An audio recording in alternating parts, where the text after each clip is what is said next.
Ngiphinde futhi ngilungise le ndaba le eh ebahlupha bonke abantu empilweni, owesilisa owesifazane.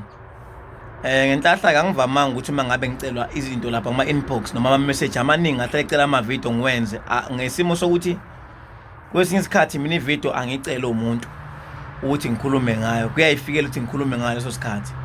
Uma kwenzekile mhlawumbe engakwenza lokho, kusuke mhlawumbe sengibuke uhlu lwama message ukuthi sekunesikhathi eside lama message lokho ebuya ecishe efana ebhala abantu abahlukahlukene. Mhlawumbe bacela ukuthi asicela upload ivideo ukhulume ngento ukuthi uze uyigqamise kahle, lapho uze ucela into ukuthi ngiyasicela into ukuthi uze sikhanyela kahle.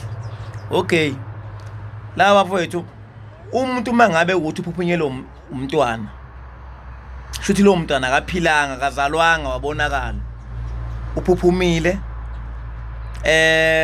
Uma sefuna ukulungisela lo mntwana lowo, sekuthiwa ufuna ukumenzela nje kusukela ukuthi umklinele yonke into yakhe iqonde, uze ezokwazi phela ukubuya kuwena ebe isidalwe esihle naseyinganeni zakhe abe isidalwe esihle. Ngoba kuneyingane ezifeyila esikoleni, kuneyingane esezilow manje, kanti ihlale endaweni yala kwakuhlele khona umntwana agcine engalungiselwanga. Sekuneyingane namhlanje uthola ukuthi zenza zilobunye ubulili, zenza obunye ubulili futhi ngathi mhlawumbe yesilisa kodwa yenza into zabantu besifazane, kanti yahlala emoyeni womuntu wesilisa, wangabe wagcina engenzelwanga imiyalelo yakhona. Mhlawumbe njengakho ukuthi kufanele lo muntu lowo aqanjwe igama, belethiswe njalo njalo. Ngilana ke bafowethu, uma ngabe ukuthi ufuna ukwenza lo process yokuthi ufisa ukubelethisa umntwana aqanjwe igama yonke lonto, zizithupha izinkuku ezikhona ukukwenza lokho.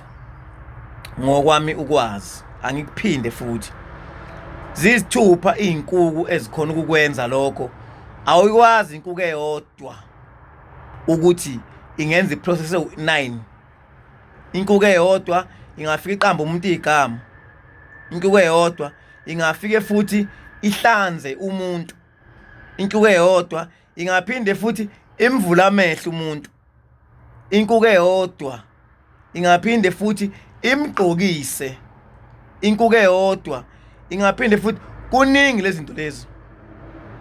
Imqambi igama akwazi bafuthi inkuku eyodwa ingenza igaba ezingaka, ngoba umntwana suke efuneka ebelethiswe inkuku leyo ehamba yodwa,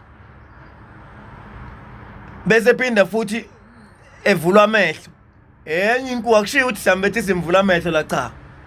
Lento ngicishe ifana nomzekelo ngenza ivideo ngelinye ilanga ngikhuluma ukuthi imizi eminingi evala ikhala ayivali kahle. Imizi eminingi evala ikhala makushona umuntu ayivali kahle, ayikwazi imbuzi eyodwa yezinto ezu20 ezahlukene ngeke. So singaphila kusiphi isikhathi? So imbuzi uma ukuthi kuvalwa isikhala neyokugeza amanxeba ayifani lezo mbuzi, futhi soze ifani. Yingakho emizini eminingi isibhamu lokhu sibuya, ngiyolokhu ngikusho lokhu. Thatha imbuzi eyodwa kuthiwa yokugeza amanxeba, ayisekho ke manje kuthiwa cha lena ke sesikhuza sivala umkhokho. Bayiphendula bethi leyo mbuzi leyo futhi ingokuvala umkhokho kube nguye ngamanxeba, ize angangena ngisho ekhaya yashiswa. Akukwazi ukuba kanjalo.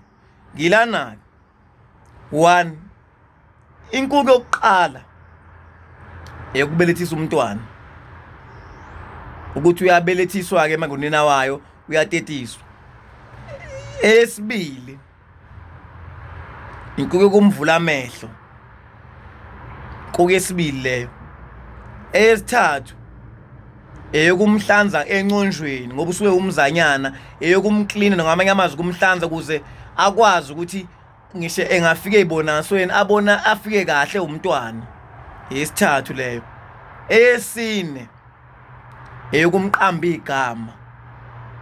Esihlanu, eyokumgqokisa.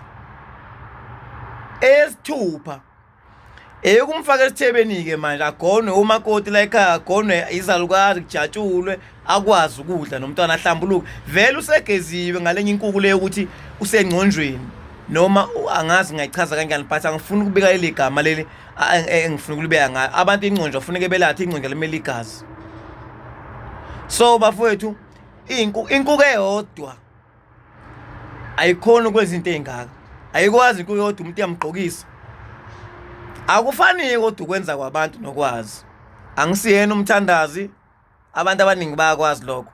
Kodwa kumele nginibonise mangabe kukhona kufanele nginibonise khona sizwe sakithi samthaniya ngoba mina eyami inhloso ukwakha isizwe. Hayi kusibhidliza, hayi kusibulala, hayi ukwenza ini. Uma waphunyelwa umntwana ungayeqi ngempela le video ngoba uyofika lapho nenkinga khona kuthiwa sokwenza ngenkulu kodwa yonke lento ukhipha u-8,000 ukhipha into engekho. Ngiyayicela ingane ukuthi niqaphele kakhulu leyo. Ngiyabonga ngethuba.